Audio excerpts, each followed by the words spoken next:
I see you got your pajamas on, you got your teeth brushed. All right, all the toys are put away.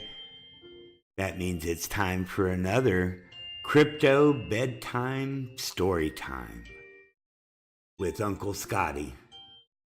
And parents, just so that you know at home, this is really not for children. I don't need another warning from YouTube. This is more of an interactive book tonight. This is going to be a lot of fun. Let's get started, shall we?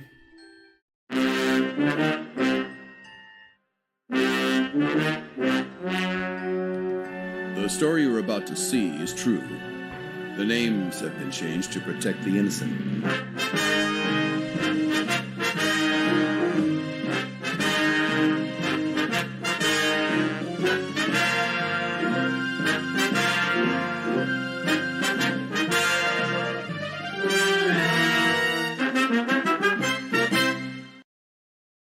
Today's book is called Fred, Amar, the Swindling Swipper, and the Case of the Stolen Anchor. Once upon a time, there was a boy that, we'll just call Fred. One day, last September, Fred decided to participate in an ICO pool on an up-and-coming project by the name of ANKR. That was a wonderful idea, but unfortunately, Fred made a bad decision to enter into a business transaction with a very nefarious OTC group led by Amar, the Swindling Swipper, which turned out to be a horrible mistake. Do you know what foreshadowing is? I need your help to stop Swipper. You have to say, Swipper, no swiping. Say it with us. Swipper, no swiping. Swipper, no swiping. Swipper, no swiping. Yeah, I had enough of that show when my kids were growing up. But, I'm sorry. Back to the book. While there are some very reputable and trustworthy OTC groups out there that are honest and fair, like Cryptoholics, the one that he chose was led by Amar, the Swindling Swipper. In fact, the Cryptoholics group was founded when all of the honest people that were there left after getting fed up with working with the general overall douchebaggery displayed by Amar, the Swindling Swipper. But that's a different book altogether. Exactly what is an ICO pool, and how does an ICO pool work? That's a really good question. Good thing this book has pictures. Let's take a look. In this case, Fred. Now, which one is Fred? Point to Fred. That's right. Fred wanted to participate in an ICO, which is basically when you can purchase a coin before it hits the market. Now, why would he want to do that? Well, maybe there was a minimum to participate, and Fred didn't have enough funds to put into it. But collectively, perhaps Fred and several other people combined could meet the minimum requirement. So they sent their funds, in this case, to the Swindling Swipper, Amar, who is supposed to then take those funds, because he is now qualified to participate in an ICO, purchase those coins, and then when the TGE, which is short for token generation event, happens, then he would take whatever percentage and distribute to Fred and the other people less a 3% service fee for the work that he had done. What exactly did Amar the swindling swiper do? Well, what Amar the swindling swiper forgot is that the blockchain doesn't forget. This is the interactive part of the book. Let's take a look.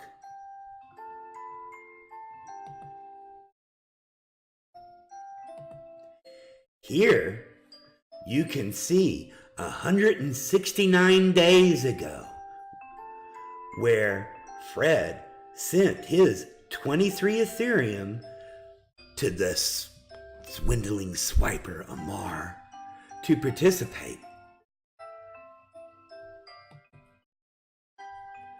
3 days ago, Amar the swindling swiper received 725,824 of the newly created ANKR coins. And what was supposed to happen then? Well, it was supposed to go, if you remember our picture, it was supposed to go back to Fred and all the other friends. But is that what happened? Doesn't look like it. What does it show?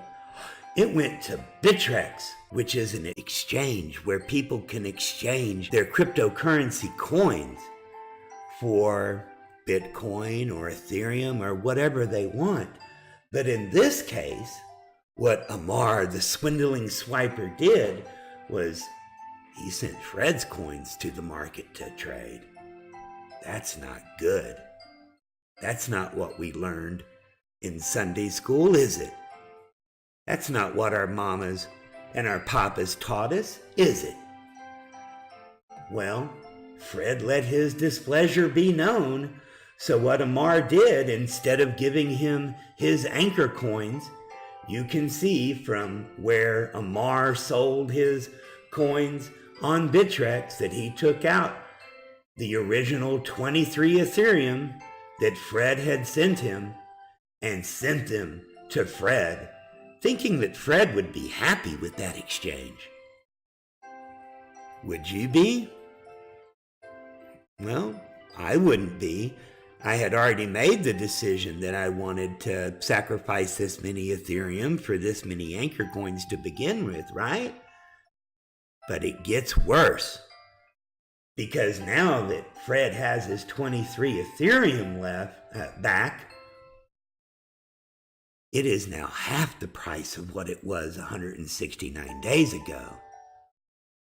But ANKR, when it came out onto the market, and in this case Amar sold it on Bittrex, it had gone up double where the price of the ICO purchase was. So really, Fred got hit twice. He got hit with his Ethereum being worth less, and he also missed out on the chance of doubling his Ethereum with the new ANKR coins. That doesn't seem quite fair, does it? It almost sounds like the Mt. Gox trustee situation, where he gave them their money back on what their Bitcoin was worth when it was stolen from the exchange. And make no bones about it, guys. This is exactly what happened. Fred's coins were stolen by the swindling swiper Amar. He's nothing but a 2-bit thief. Here you can see where Amar responded to Fred's being upset about the situation and basically said, hey, out of the goodness of my heart, I sent back what you had paid me. Hey, you missed out on the opportunity to double your money. Or if Fred's intentions were to hold it for a longer term, missed out on that opportunity as well. But hey, in the future, if you feel like rolling the dice again, and there's obviously no guarantee that it will double in value either, but if you do it with us in the future on the next pool, we won't charge you the service fee. That's a little ridiculous, isn't it? Also, here's another explanation. Hey, we're not going to charge you for the next one, but if you give us the opportunity, we'll give you a chance to make more money on the next one. The theft wasn't bad enough, but the attempted explanations were even more insulting. You almost could feel sorry for the dishonest, thieving, unscrupulous, shameful piece of human excrement until you remembered that he was a dishonest, thieving, unscrupulous, shameful piece of human excrement. The motherfuckery and douchebaggery of the entire situation just makes an honest person sick to their stomach. Shame on you, Amar. Shame on you.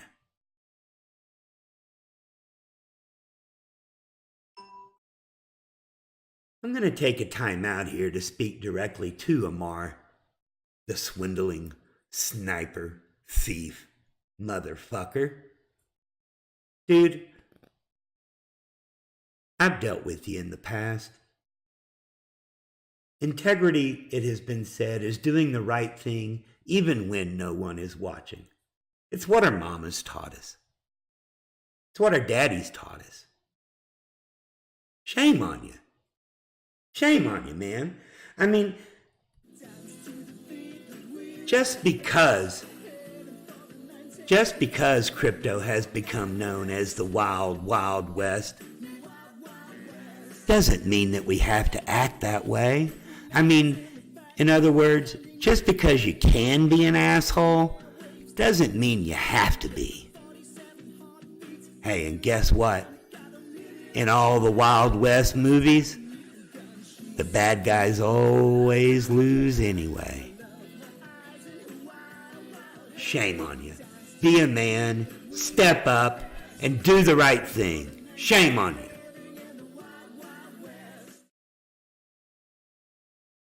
Okay, back to our story, kids.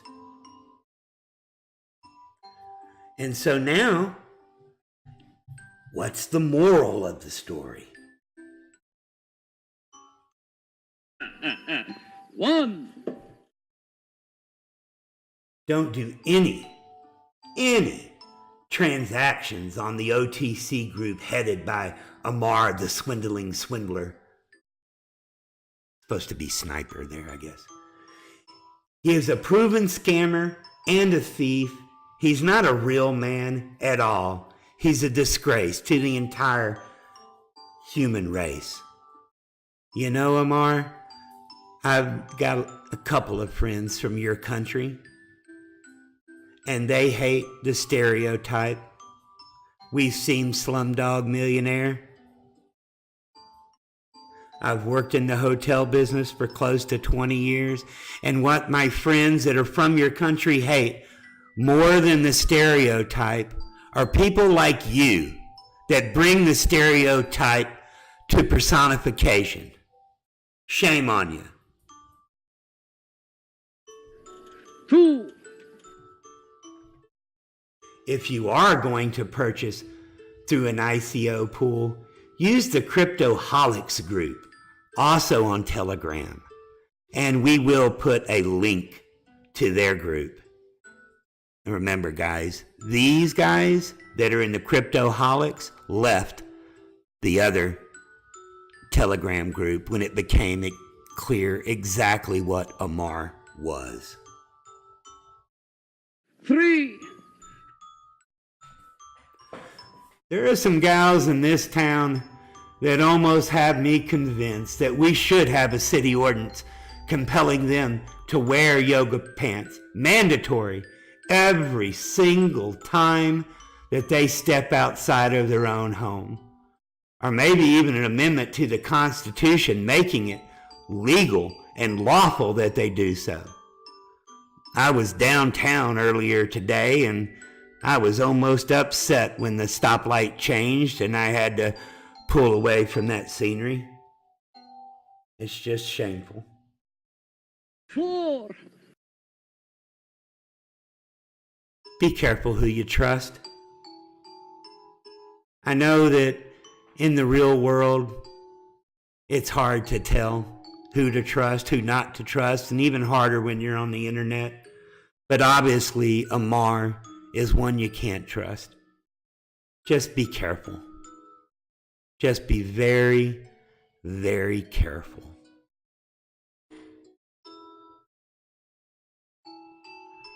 The end.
Broad daylight, I hear come this escape club to rock you.